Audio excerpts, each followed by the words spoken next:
But even if it's every day, the question is not so much the fighting. The question is really the repair. I think relationships follow a cycle of harmony, disharmony, and repair.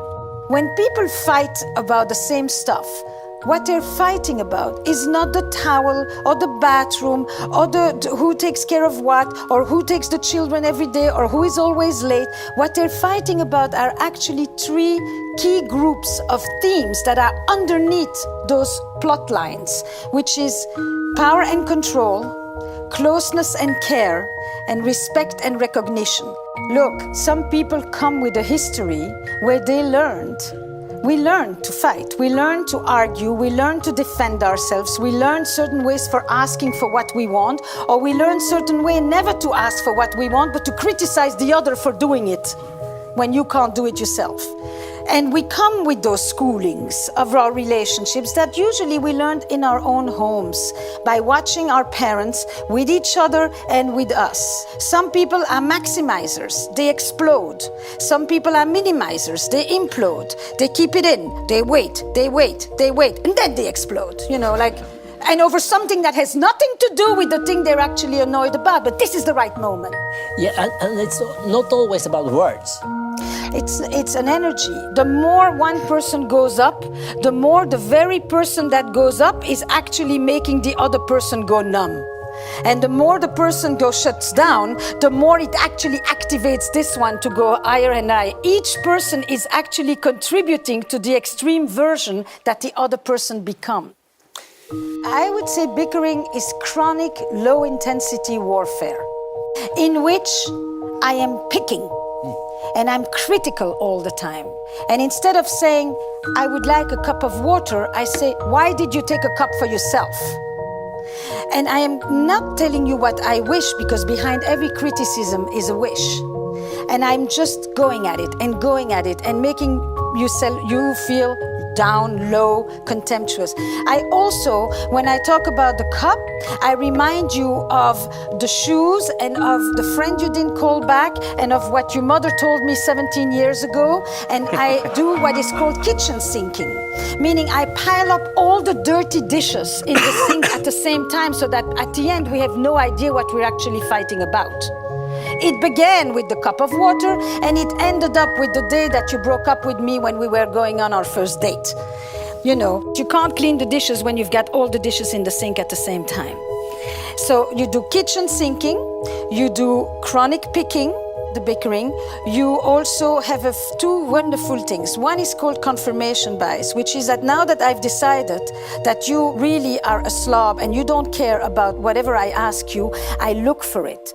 It's like a radar that is looking to confirm the bias that I have. If I believe you don't care, if I believe this doesn't matter, I scan it and I disregard evidence that proves the opposite. The one time that, and if you say, but I did it yesterday, I said, that's just yesterday, that's one time, that doesn't count because look, and the whole scoreboard arrives. And the next thing I do is what we call fundamental attribution error, which is that if I am late, it's because there was traffic. Yeah. If you are late, it's because you are a total disorganized slob. Meaning, so it's about my whole character. Yes, mine is circumstance, yours is characterological. So it's kind of the question of, can people fight better, right? Is there a way that you can minimize some of the escalation? Basically, a bad fight is a negative escalation. How do you turn, and a negative escalation follows a very classic pattern. Attack, blame, defend. How do you turn that around so that people can actually hear each other? Because behind anger, there is often hurt.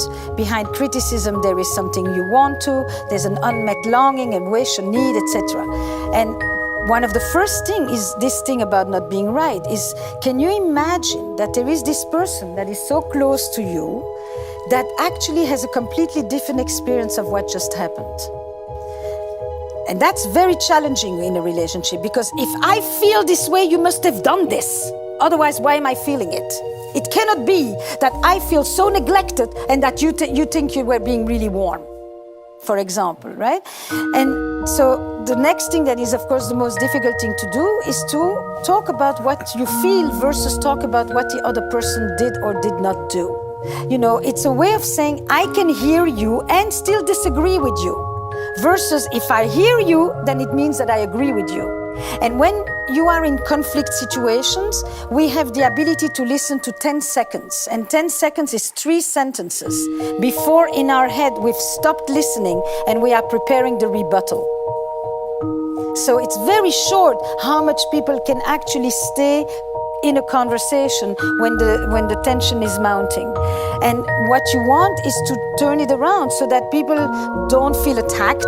They can pay attention. They can, turn it into a little bit of from conflict to empathy, if you want, and then validate it and still say, I don't think I've done this, but I can see that that's how you would experience it. That's how you would see it. That's how you feel it. That kind of thing. And that fundamental shift from a negative escalation to a reflective listening, from reacting to reflecting, is really where you turn the whole thing around. Look, there's a lot of studies that have checked on the sympathetic and parasympathetic nervous system in men in situations of stress. And if we are in an intense conversation and fight, it is often so that the men will look up, that the men will move their bodies, that they will try to regulate themselves, to lower their physiological reaction by trying to create some space from the heat. Whereas women can stay in there much longer without necessarily dysregulating to the same extent. Besides that, I actually think that what I just described, I can see between 2 men, between 2 women, between a man and a woman. I see it in families. I think it is more A, temperament, and we are born with a temperament. B, what was reinforced in our growing up. C, what the culture tells us. It is definitely a man who's angry is a man who's in charge. A woman who's angry is hysterical. Let's be very clear. The cultural valence on assertiveness or aggression is not the same for men and women all over the world. So there is layers of different things, but I don't think these things are intrinsic to gender. What is a good way to end the fight? There's different things. You know what? I don't think at this moment I'm doing justice to this conversation. I'm going to go cool off and we'll come back. 1. Wow. Wow.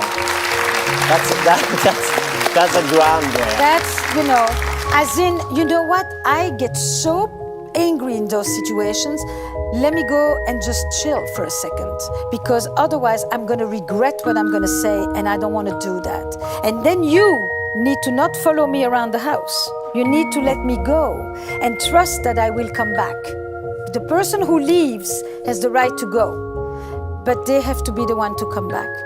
2, you know what? Apology is really important. When I did this yesterday, I was out of line. I was angry, I wanted to shoot, I wanted to hurt, I felt attacked, and I really regret this, and I'm really sorry. That goes a long way too. 3, letter writing. I've done a lot of letter writing with people, because when you're alone and when you sit with yourself and you write to someone, and when I receive it and I read it, you hear people completely differently. So sometimes it's go and just say, when I fought yesterday, it brought back something for me that has nothing to do with you actually. It brought back the time when I felt that I was always being kicked by my brother and that I had no place in this house, and you just made me feel small like that. And I got in touch with that. And when that beast hits me, I am ready to kill. And I just wanted you to know that. That's, variations of letter writing with accountability. What is accountability? It's your ability to take responsibility for what you did without being mired by shame. Responsibility is a relational conscience, so is guilt. Shame is I feel so bad that I want to go hide and I don't want to talk about it, and so the next day we pretend like nothing happened. But it sits there.